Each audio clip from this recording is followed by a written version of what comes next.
সংবাদপত্র ভাঙায় না, মানিক মেয়ে বিনু মিছেই গড়া।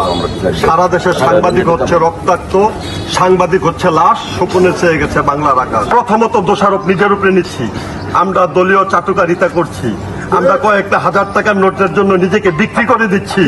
আমরা যেই নেতার কাছে 2000 টাকার জন্য বসে থাকি সে তো আমাদের চাকর ভাবে, সাংবাদিক না। তার কোন লোক যদি আমাদের উপর আক্রমণ করে সে তার লোককে সেভ করতে, পাশাপাশি আমরাও কয়েকজন যাইয়া ওই নেতার সাথে বলি, ভাই আমি কিন্তু আপনার পক্ষেই, আপনি আমার ভয় পাইবেন না, আমি আপনার পক্ষে আছি, আমার ক্লাব আছে, আমার টিম আছে।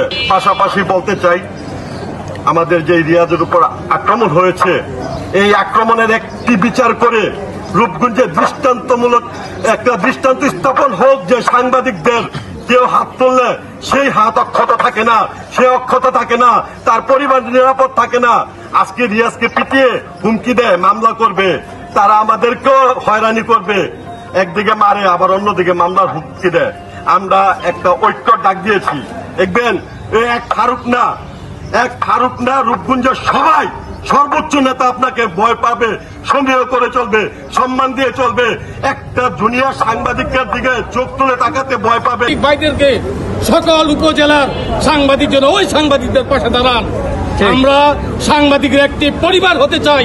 নারায়ণগঞ্জের মধ্যে কোন সন্ত্রাসী, কোন ভূমিদস্যু সাংবাদিকদের উপরে কোন হামলাকারী যেন টিকতে না পারে। 1 মিনিটের জন্য সাংবাদিকদের উপরে হামলা হবে, সাথে সাথে যেন কোনো মামলা ছাড়া পুলিশ যেন তাদেরকে গ্রেপ্তার করে সাধারণ মানুষের কাছে এমন মেসেজ দেয় যে সাংবাদিকরা সমাজের আয়না। টেলিভিশনের সংবাদ পরিবেশন করেন রূপগঞ্জের সাংবাদিক রিয়াজ হোসেনের উপরে হামলা হয়েছে। এটা অত্যন্ত দুঃখজনক। তিনি এখন হাসপাতালে, তার আসামিরা বীর দর্পে ঘুরে বেড়াচ্ছেন। তিনি কান্নারত অবস্থায় আমাদেরকে জানিয়েছেন কিছুক্ষণ আগে যে তাকে হুমকি দেওয়া হয়েছে যে তার বিরুদ্ধে উল্টো মামলা করা হবে। মানে সন্ত্রাসীদের কত দুঃসাহস, একজন সাংবাদিককে রক্তাক্ত করে হাসপাতালে পাঠিয়ে তাকে আবার হুমকি দিচ্ছেন। আমরা রূপগঞ্জে এটা আর হতে দেব না। ঐক্যবদ্ধ আমরা সবাই শপথ নিয়েছি, আর একজন সাংবাদিকের উপর যদি হামলা চলে আমরা কোনোভাবে এটা মেনে নেব না। আমরা 24 ঘন্টার আলটিমেটাম দিয়েছি, 24 ঘন্টার মধ্যে সন্ত্রাসীদেরকে গ্রেপ্তার করতে হবে। সমাজের দর্পণ যদি অস্পষ্ট হয়ে যায়, অর্থাৎ কোন সাংবাদিক যদি নির্যাতিত হয়, এটা প্রতিবাদ যদি আমরা না জানাই, তবে কিভাবে আপনি চেহারা দেখবেন, সমাজের চেহারা কিভাবে ভালো হবে? আমরা চাই সাগর রুনি হত্যা সহ বাংলাদেশের সব সাংবাদিক সহ আমার রূপগঞ্জের 71 সাংবাদিকের যে রিয়াজ, তার উপরে যে হামলা হয়েছে, 24 ঘন্টার মধ্যে আসামি গ্রেপ্তার করা হোক।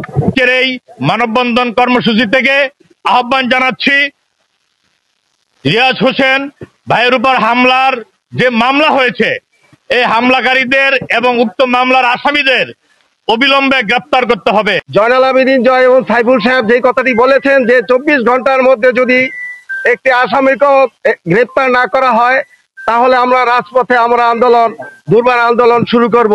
সেই সাথে আমরা যদি 24 ঘন্টার মধ্যে একটি আসামি না ধরা হয়, তাহলে রূপগঞ্জ থানা ঘেরাও করব, কাপড়ের কাপড় পরব। হামলাটি হয়েছে তার জন্য আমরা অত্যন্ত দুঃখিত এবং একই সাথে সংক্ষুব্ধ, এবং আমি আপনাদেরকে কথা দিচ্ছি যারা এই হামলাটি চালিয়েছে তাদেরকে আমরা অচিরেই আমরা গ্রেপ্তার করব এবং দৃষ্টান্তমূলক শাস্তির আওতায় নিয়ে আসবো, যাতে কোনো সাংবাদিকের উপর এই ধরনের হামলা না হয়।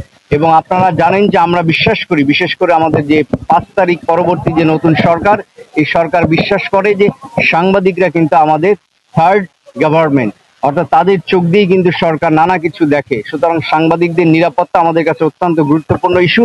আমরা এটাকে অত্যন্ত কঠোরভাবে নিব এবং আমাদের এই যে শাস্তি, আপনাদের যে দাবিটি রয়েছে সেটি আমরা পূরণ করবো ইনশাল্লাহ।